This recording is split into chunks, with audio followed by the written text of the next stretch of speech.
The first forerunner of a state, which was in the territories of East Slavs, was named Rus, and was established by the Viking clan called the Rus in the 9th century. Rich culture and prosperous trade with the Byzantine Empire made it the dominant ruler of what is today Western Russia.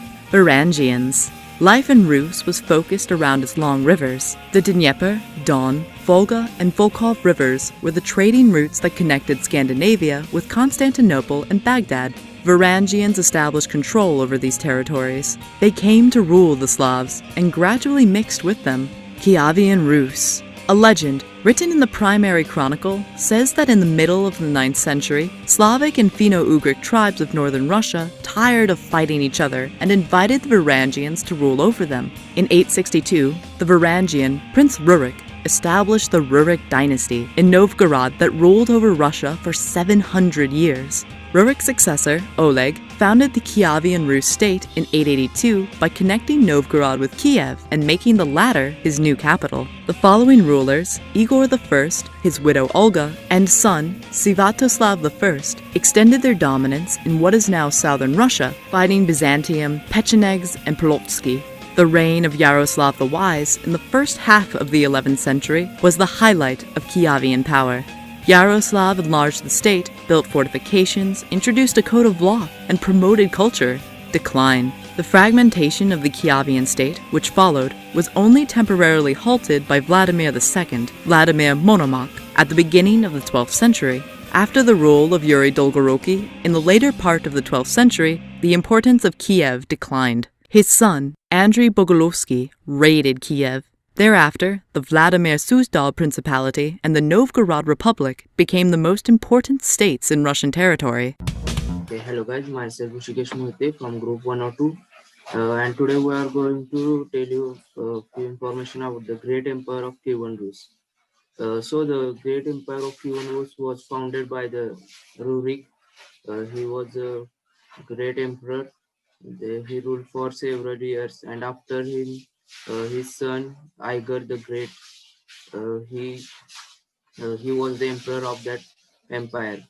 Igar married to the Olga, the daughter of Oleg. Then um, they had son Sviatoslav. After few years in a war, Igar was died against the war against the Drevlians. Then after that, Olga was official ruler of Kievan Rus. Uh, she continued from 945 to 963 BC uh, until her son Sviatoslav became adult and able to rule the empire. She was known for her obliteration of Drevlians, a tribe that had killed her husband Igar of Kiev, and for her efforts to spread Christianity through the Rus. Because of this, Olga is venerated as saint. While her birth date is unknown, it could be as early as 890 AD and as late as 5 June 925.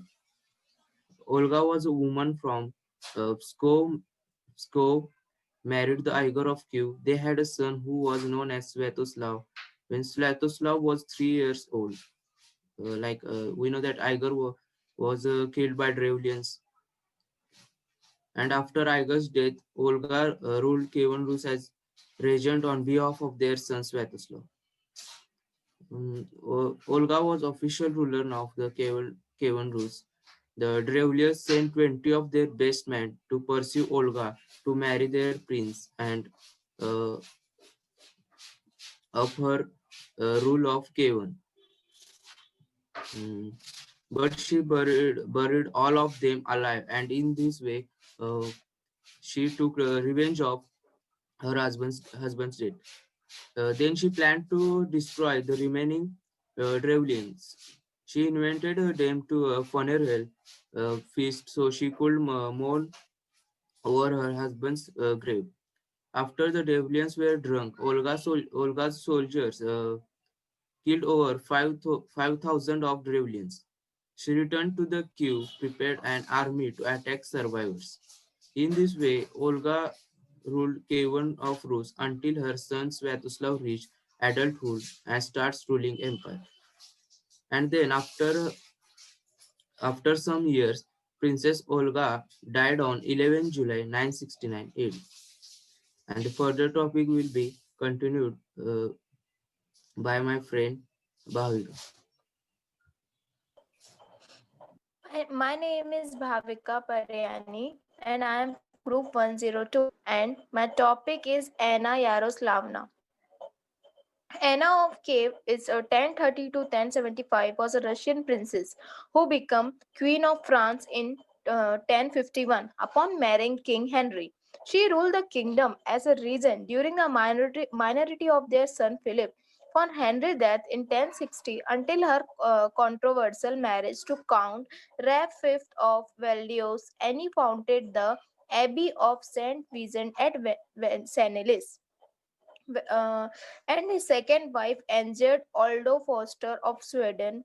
Her exact birth date is unknown.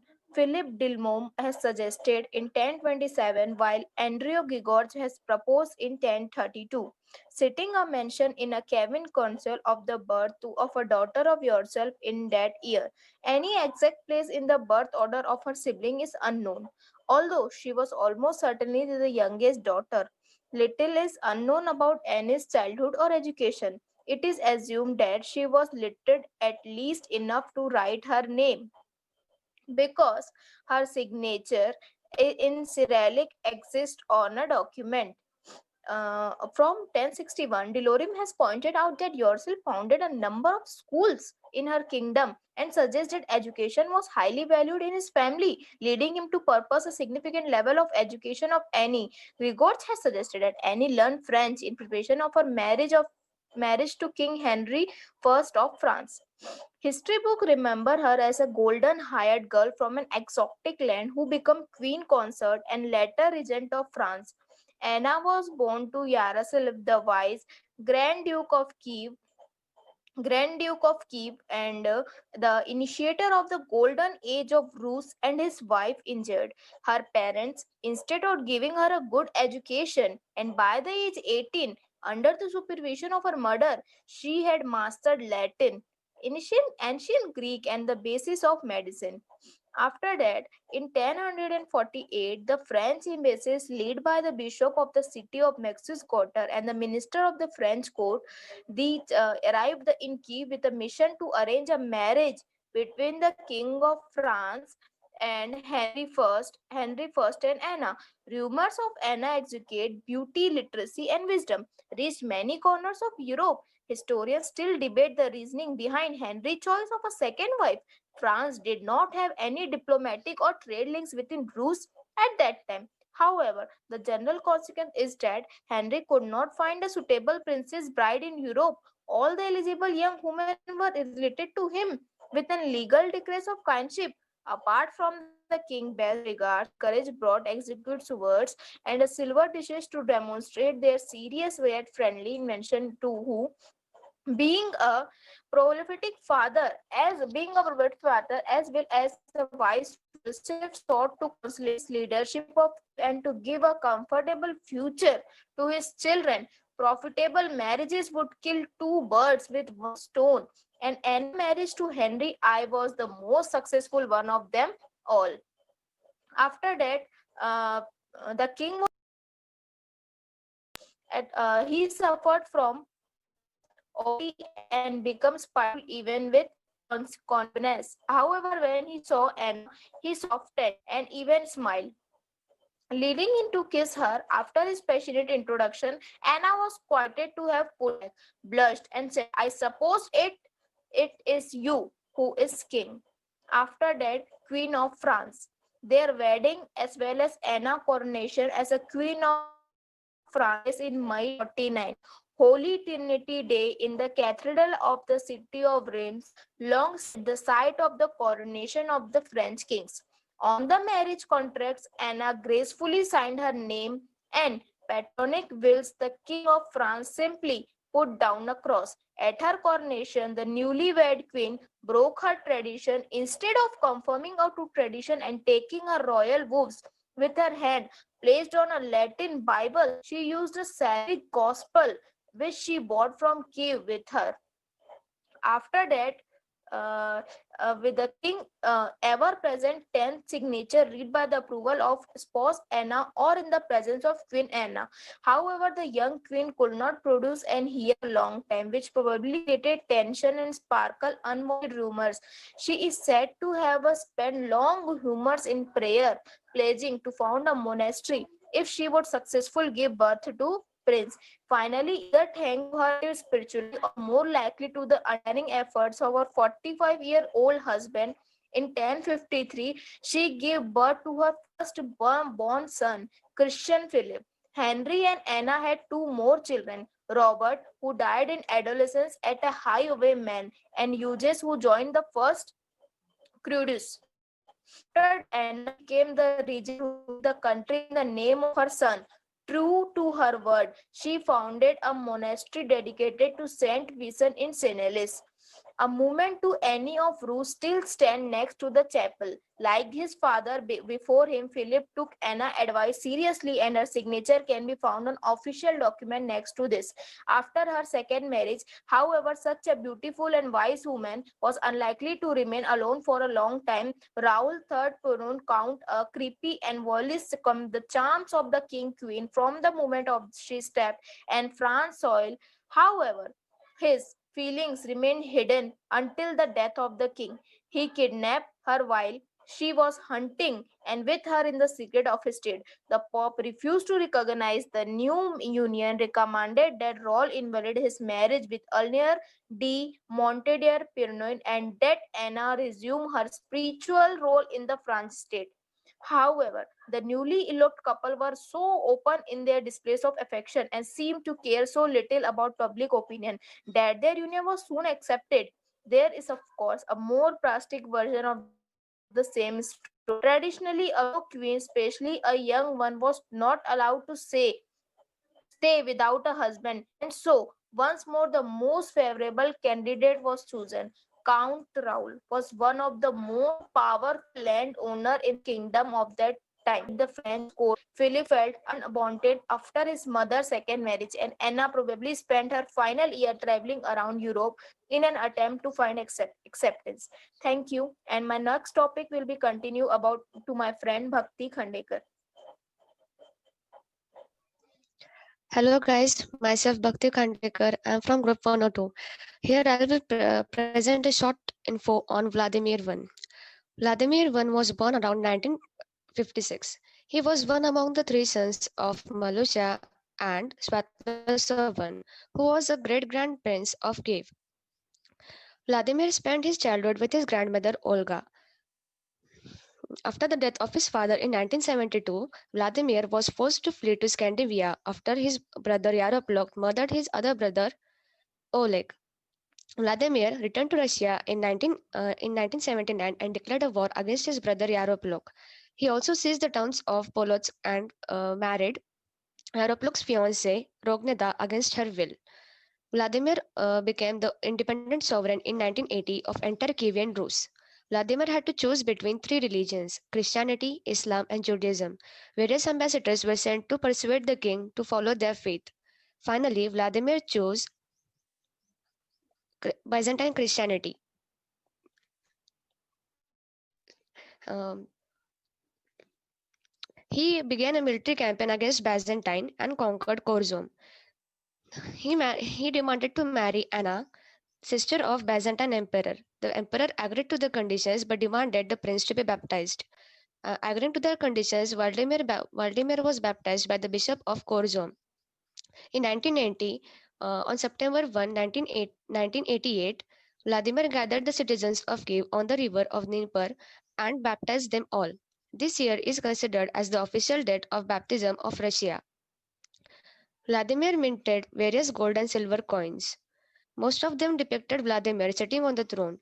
Under his reign, various constructions, church art, architectures were laid down. He was well known for his generosity. His generosity was well depicted in folk epics and fairy tales, where he was immortalized as kind son. The Orthodox Church named him holy because of introducing Christianity to the country.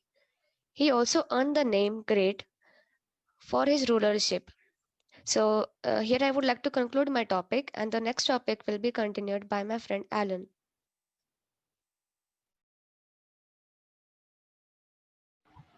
Hi guys, my name is Alan. I'm from Medical Faculty 102 and I'll be talking about um, Yuri. Well, Yuri is one of the most important person in the Russian history. He's considered as one of the most important and like the founding father of Russia because of his great achievements, and I'll talk about why he's so famous. He's one of the most important contractory and turbulent figure in Russian history. He's the prince of Rurik dynasty and played an important role in the transition of political power from Kiev to Vladimir. Yuri is also considered as the founder of Moscow. Yuri started his political activity as a ruler of Rostov Principality in 1125. Yuri moved his capital from town to Rostov to Suzdal, and soon he became the first independent prince in the northern eastern Russia. As it declined, Kiev Rus splintered into many principalities and several large regional centers. Chergov, Galach, Novgorod, Preslav, Polstek, Smolensk, and Valdemar Schultz. The Valdemar Schultz Principality, which was formed and enforced by Yuri, gradually occupied the vast territory in the east of Kievan, Russia. The creation of these regional centers in historical importance is the basis of future development of three nationalities: Ukraine, south, the southeast and southwest, Belarusian in the northwest, the Russians in the north and northeast. Then, as a politician, Yuri was skillfully combined with negotiation and military campaign. He tried enforcing his power by giving his captured lands to his son, through never being loved or supported by the local. Throughout his life, Yuri yearned to become a Grand Prince of Kievan Rus. One of his Yuri's main rival was a nephew of Islam who broke the Rota system and took the throne instead of Yuri's elder brother. Then Yuri considered himself as a lawful heir, tried to capture Kiev many times. Three times he managed to gain throne. That was in 1149 and 1154 and 1155. The first two times he had retreated, while the third time in 1155 he won and remained as the Grand Prince until the end of his life. Okay. Yuri was married twice. His first marriage was the daughter of Kuman Khan, and second was arranged by Yuri's father. It was arranged by Yuri's father on political ground. So it was a political marriage. His second wife was called Olga, or also known as Helena, and according to various legends, she was either the daughter or the sister of Vastani, the Emperor John II. Then Yuri had a 13 children according to the history. And that's all I would like to talk about Yuri. He's one of the great founding fathers of Russia. And I would like to conclude my topic by saying thank you for watching and have a great day.